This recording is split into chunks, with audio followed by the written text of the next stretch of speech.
Healing వాస్తుతులికి స్వాగతం మిత్రులారా. తిరుమల తిరుపతికి సంబంధించినటువంటి దేవాలయం స్థాపత్యవేద ఆయాది ధర్మం ప్రకారము పూర్తిగా డికోడ్ చేయబడింది మిత్రులారా. ఈ యొక్క వీడియోలో ప్రాకారానికి సంబంధించినటువంటి తూర్పున ఉన్నటువంటి గోపురం యొక్క ప్లేస్మెంట్, అది పూర్తిగా సెంటర్గా ఆ యొక్క గోపురాన్ని పెట్టడం జరిగింది మిత్రులారా. మనం ఈ బొమ్మ చూసినప్పుడు ఈ బొమ్మకు సంబంధించినటువంటి పూర్తిగా ఏదైతే దక్షిణం నుంచి ఉత్తరానికి ఉన్నటువంటి కొలత ఉందో దానికి మధ్యగా ఒక లైన్ గీసి ఆ లైన్ ద్వారా నడకలు అనేవి సాగించడం జరిగింది. మోస్ట్లీ ఓల్డ్గా ఒక 1000 సంవత్సరాల క్రితం కట్టినటువంటి అన్ని టెంపుల్స్లోనూ ఇదే రకంగా పూర్తిగా సెంటర్గా ఉండడం అనేది జరిగింది మిత్రులారా. ఈ రకంగా దీన్ని మధ్య సూత్రం అని చెప్తారు, దాన్నే బ్రహ్మసూత్రం అని చెప్తారన్నమాట. ఇది మనకి మీకు అర్థమవడం గురించి.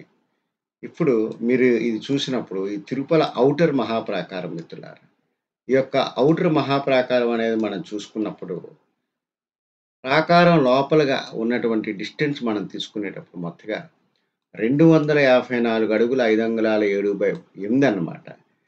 ఇది మొత్తము 33 ఆ యొక్క శ్రవణ నక్షత్రం యొక్క యూనిట్స్ యొక్క వెడల్పు. అంటే దక్షిణం నుంచి ఉత్తరానికి మనం వెడల్పుగా ఉన్నదాన్ని ప్రాతిపదికగా తీసుకోవాలి. ఉత్తరం నుంచి దక్షిణానికి గుడికి సంబంధించి మనం చూసినప్పుడు ఆ యొక్క 1.5 నిష్పత్తి, అంటే పొడుగు 1.5 నిష్పత్తి ఆ కొలత నుంచి తీయాలి. సో మనం ఈ రోజున ఇప్పుడు మనం తూర్పు గురించి మాట్లాడుకుంటున్నాం కాబట్టి ఇది దక్షిణము, ఇది ఉత్తరం. మీరు ఈ యొక్క కంపాస్ కూడా మనం ఒక్కసారి మీకు అవగాహన కలిగించడానికి ఈ యొక్క కంపాస్ మనం చూసుకున్నప్పుడు దక్షిణం నుంచి ఉత్తరానికి ఉన్నటువంటి ఏ నిరూపణ అయినా మనం ఈ యొక్క 7 అడుగుల 11 అంగుళాల 7/16 అనేటటువంటి ఆ యొక్క మాడ్యూల్ నుంచే తీసుకోవాలి. ఆ రకంగా తీసుకునేటప్పుడు ఆ యొక్క మొత్తం ఆ యొక్క ప్రాకారాన్ని సగంగా చేసినప్పుడు మనం 16 ఆయాది శ్రవణ యూనిట్స్ ఆఫ్ 7 feet 11 inches 7/16, అంటే మధ్య భాగం కట్ చేస్తే ఎడం పక్కకి కుడి పక్కకి సమానంగా వచ్చినటువంటి ఈ లైనే బ్రహ్మసూత్రము, మత్స్య సూత్రము అని చెప్తాము.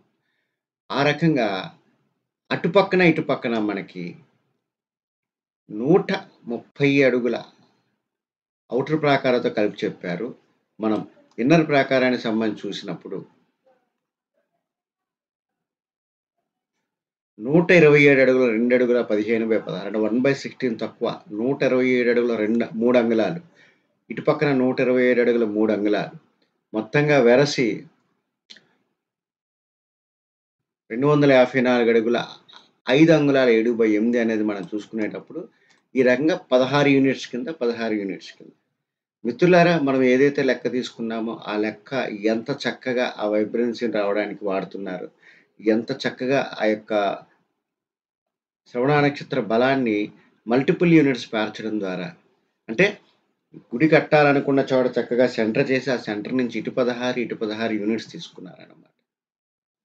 తీసుకున్నప్పుడు అది ఎగ్జాక్ట్గా ద సెంటర్ ఆఫ్ దిస్ రాజగోపుర అవుతుందండి. ఇది అబ్జర్వ్ చేయండి.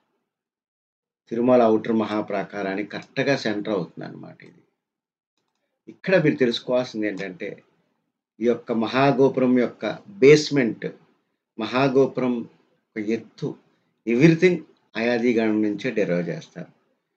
దీన్నే ముఖద్వారం ఆర్ తిరువాసై అని చెప్తారనమాట తమిళ్లో. సో ఇంకొక గొప్ప ఇంట్రెస్టింగ్ పాయింట్ ఏంటంటే మీరు అబ్జర్వ్ చేసినప్పుడు మిత్రులారా,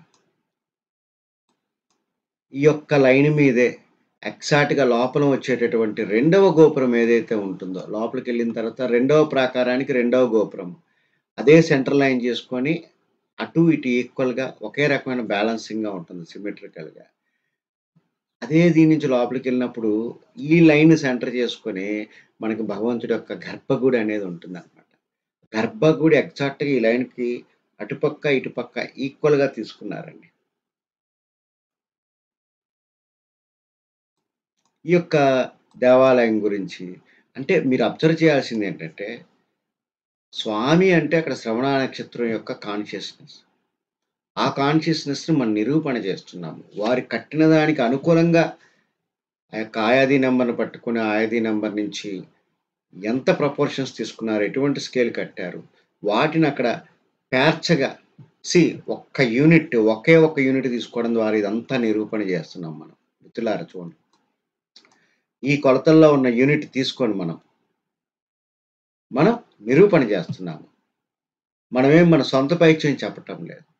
అందుకే స్టార్టింగ్ నుంచి ప్రతి వీడియోను ధర్మం ఏంటి? ధర్మాన్ని అక్కడ ఎలా వాడాలి? ఇక్కడ ఎలా వాడారు? ధర్మాన్ని ఇక్కడ ఎలా వాడారు అనేది మనం 1000 ఏళ్ళు కట్టినటువంటి ఆ స్థపతుల యొక్క అంతరంగంలోకి వెళ్ళి మనం అప్లై చేస్తున్నామన్నమాట. ఈ శ్రవణ నక్షత్రం యొక్క మాడ్యూల్ ఏదైతే ఉన్నదో, ఈ యొక్క మాడ్యూల్‌ని అక్కడ పేర్చడం ద్వారా అటు 16 యూనిట్లు, ఇటు 16 యూనిట్లు పేర్చడం ద్వారా ఇదొచ్చిందన్నమాట. దీన్ని యాక్చువల్‌గా మనకి మహాద్వార గోపురము అని చెప్పినప్పుడు దీని గురించి కొంత విషయం చెప్పాలి మీకు. ఈ ప్రధాన ద్వారానికే పడికావలి, ముఖద్వారం అని, సింహద్వారం అని వేరు పేర్లు నిత్య వ్యవహారాల్లో ఉన్నాయి. తమిళంలో దీన్నే పెరియ తిరువాసల్ అని చెప్తారనమాట. అంటే పెద్ద వాకిలి అని అర్థం అనమాట.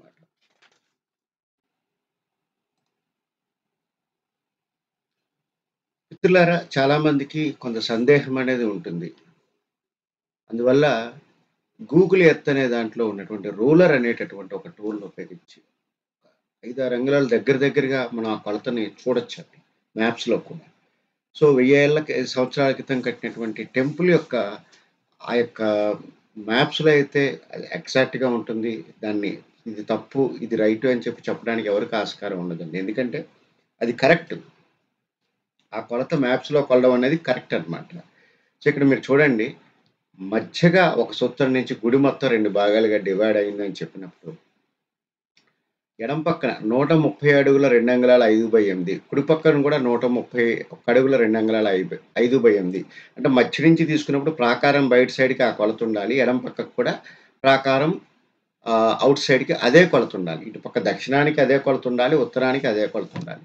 సో 130 అడుగుల 2 అంగుళాలు అంటే 131.3 గాని, 4 గాని వాల్యూ మనం ఎక్కడ చూడాలి? ఒక్కసారి చూడండి మిత్రులారా. గూగుల్ ఎర్త్‌లో నేను చూపెడతాను. ఇది టెంపుల్ అని చెప్పి మనం అనుకునేటప్పుడు మిత్రులారా, ఇది ఒక టెంపుల్ అనుకున్నప్పుడు ఈ మధ్య సూత్రం ఆల్రెడీ నేను గీశాను. So if you see this particular line is the మధ్య సూత్ర.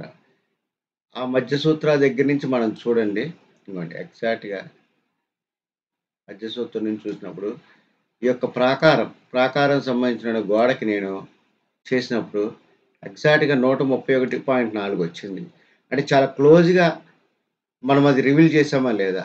అదే రకంగా దక్షిణం పక్క మధ్య భాగం నుంచి దక్షిణం పక్కగా ఉన్న ప్రాకారానికి నేను తీసుకెళ్తున్నాను మిత్రులారా. ఇక్కడికి మనం తీసుకెళ్ళి జాగ్రత్తగా ఫైన్ ట్యూన్ చేసినప్పుడు మనకి ఈ యొక్క 131 అడుగుల 131.44 అనేది ఇక్కడ రావడం జరిగింది మిత్రులారా. అంటే మధ్య కేంద్రంగా తీసుకొని ఎడమ పక్కకి, కుడి పక్కకి ఆ కొలతలు అక్కడే ఉన్నాయి మిత్రులారా. సో ఇది కాస్త ఒక నిరూపణ చేసే అవకాశం మ్యాప్స్ ద్వారా కలిగినందుకు నేను సంతోషిస్తున్నాను.